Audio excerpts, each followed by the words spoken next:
Assalamualaikum warahmatullahi wabarakatuh. Alhamdulillah, alhamdulillahirabbil alamin. Wassalatu wassalamu ala asyrafil anbiya wal mursalin Sayyidina Muhammadin wa ala alihi wa sahbihi ajmain, amma ba'du. Sahabat-sahabat yang budiman dimanapun berada, selamat berjumpa kembali di channel kesayangan Anda, di channel Dr. Ari Tulung. Sahabat yang budiman, kali ini saya hendak memberikan edukasi singkat terkait atau tentang berita-berita viral yang akhir-akhir ini muncul di media sosial. Di bulan ini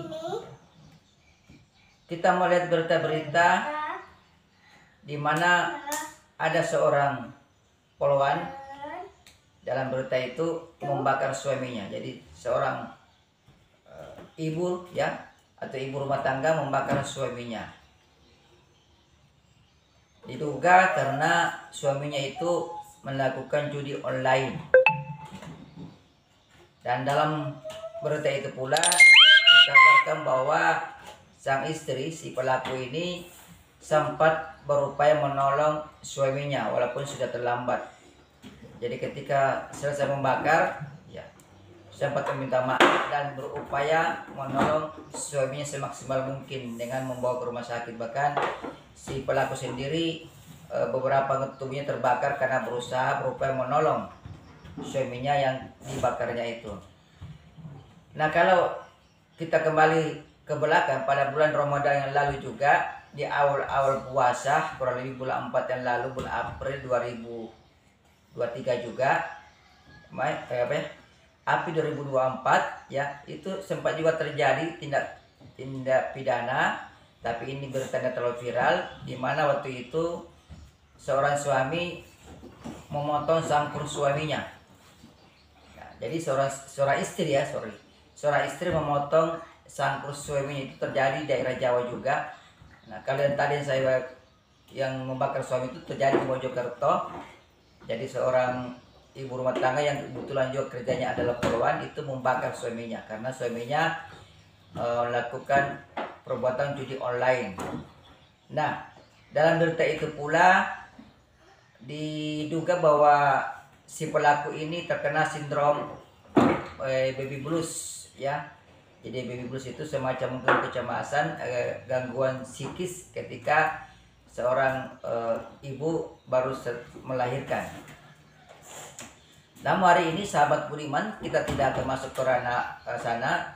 Kita tidak akan membahas kasus ini dalam perspektif dogmatik hukum, karena itu sudah jelas bahwa perbuatan itu tetap masuk pidana ya.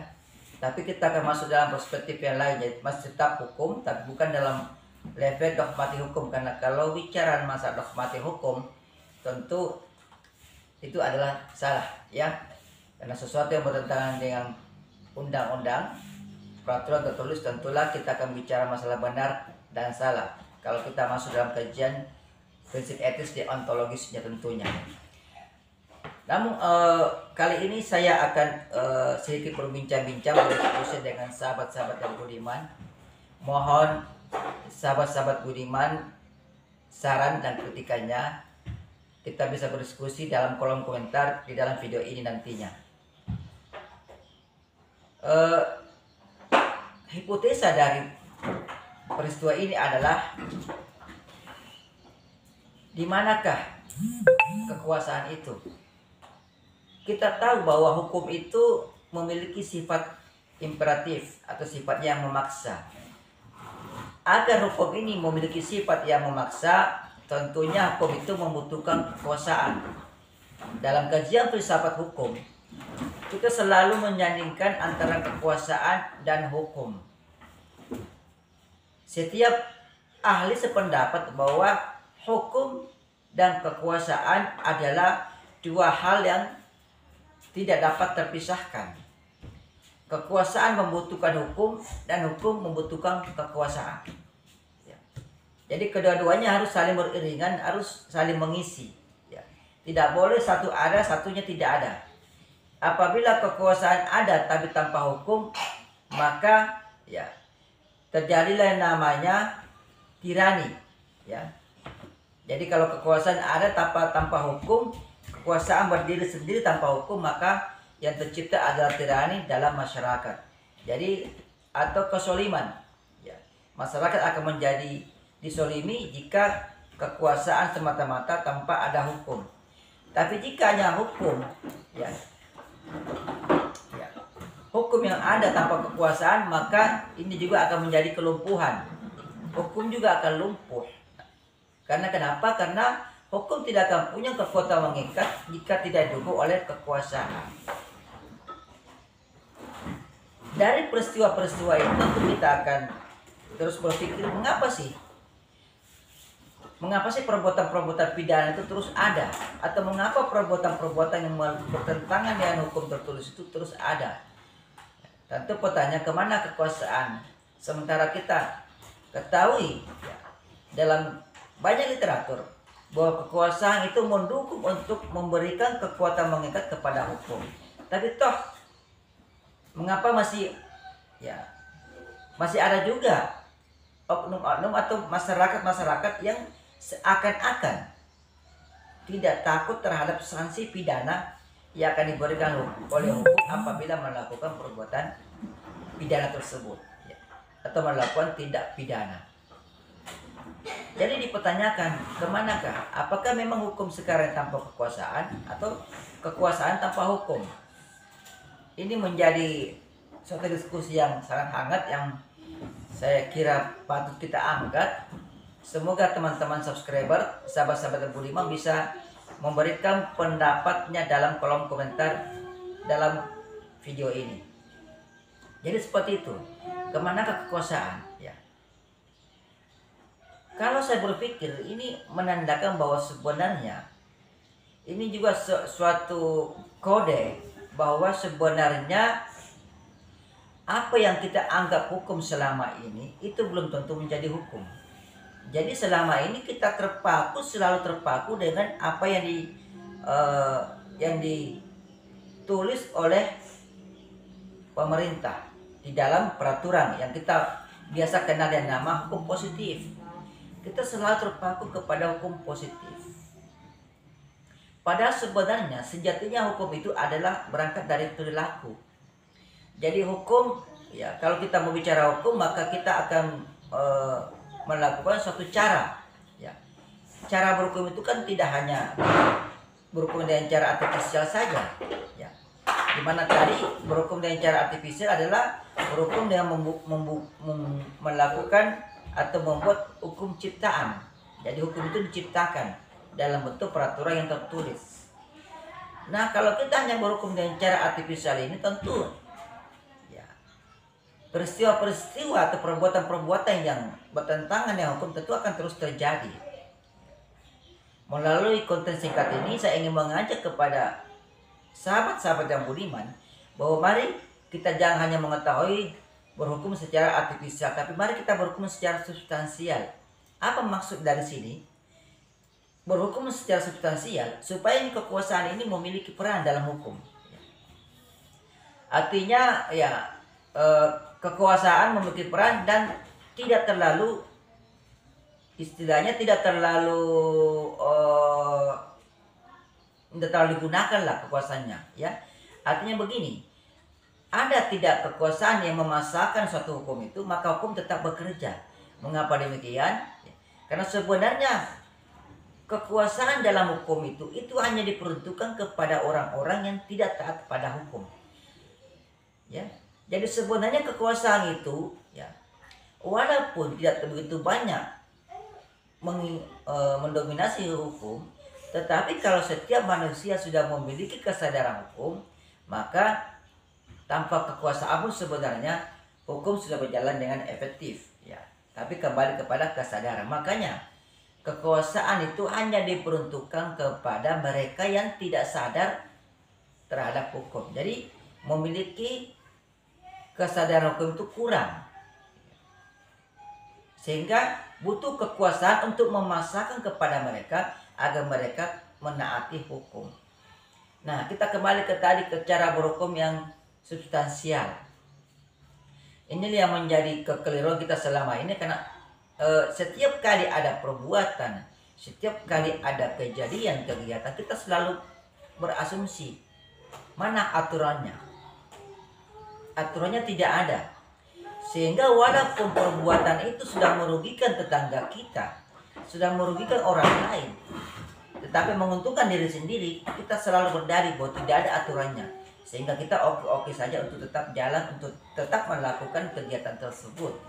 Nah, ini yang harus diperbaiki, ya. Kembali kepada masing-masing pihak bahwa hukum itu menjadi baik bukan dengan peraturan yang tertulis. Hukum menjadi baik, sekali lagi saya ulangi, hukum menjadi baik bukan melalui peraturan yang tertulis, ya, bukan melalui norma-norma yang ditulis di dalam perundang-undangan, tetapi hukum menjadi baik melalui perilaku kita yang baik. Nah, tentu ini menjadi permasalahan lagi. Apa itu baik?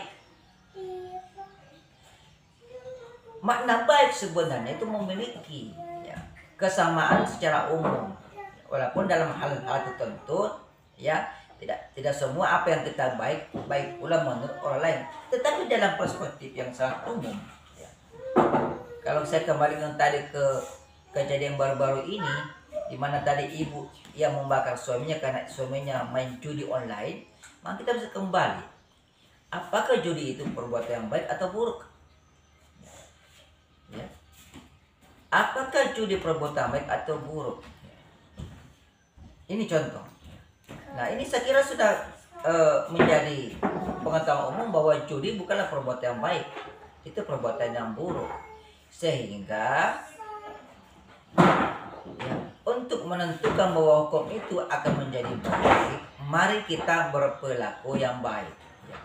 Jadi tidak perlu menunggu aturannya, bahwa tidak ada aturannya. Belum ada aturan yang mengatur bahwa perbuatan itu boleh atau tidak boleh, sehingga setiap orang boleh saja melakukannya. Nah, di dalam kajian filsafat lagi muncul pertanyaan lagi. Apakah apabila suatu perbuatan tidak diatur di dalam peraturan perundang-undangan, ya, apakah perbuatan tersebut boleh dilakukan? Ini kan pertanyaan lagi, ya. Jika ada suatu perbuatan, suatu kegiatan tidak diatur di dalam peraturan perundang-undangan, apakah itu boleh atau tidak boleh dilakukan? Ini kan pertanyaan lagi. Tentu kalau untuk menjawabnya kita kembali, ya, kembali kepada sifat-sifat atau asasnya, asas kemanfaatannya. Apabila perbuatan itu, ya, yang tidak diatur tadi merugikan orang lain, maka tentunya perbuatan itu dilarang, loh. Ya, tidak boleh. Sekalipun tidak ada peraturan tertulis yang mengaturnya. Jadi kita kembali kepada namanya perilaku yang baik. Ini yang saya bilang tadi, yang saya katakan tadi, bahwa berhukumlah secara substansial, jangan berhukum secara artifisial. Karena jika Anda hanya berhukum dengan cara artifisial, berarti Anda selalu akan mencari-cari norma-norma tertulis dalam peraturan perundang-undangan. Perlu dipahami bahwa tidak mungkin isi undang-undang itu lengkap selengkap-lengkapnya. Mengapa demikian? Karena undang-undang itu mengatur kehidupan manusia, mengatur kegiatan manusia, dan kegiatan manusia itu sangat banyak. Nah, hal yang sangat tidak mungkin, kegiatan yang begitu banyak, yang miliaran jumlahnya itu bisa diatur oleh satu perundang-undangan, bisa diatur oleh ketentuan tertulis. Hal yang tidak mungkin. Dari bangun tidur hingga tidur lagi diatur oleh semua hukum yang tertulis. Sehingga kekosongan itu, maka kita kembali kepada tadi berhukum dengan cara substansial. Lakukanlah perilaku, buatlah perilaku yang baik, sehingga kita tidak perlu lagi mencari-cari aturan jika ingin melakukan perbuatan, apakah itu dilarang atau tidak dilarang. Karena ingat, perbuatan itu dilarang atau tidak dilarang, ya, tidak harus kita berpatuan kepada ada nggak undang-undangnya, ada nggak aturannya.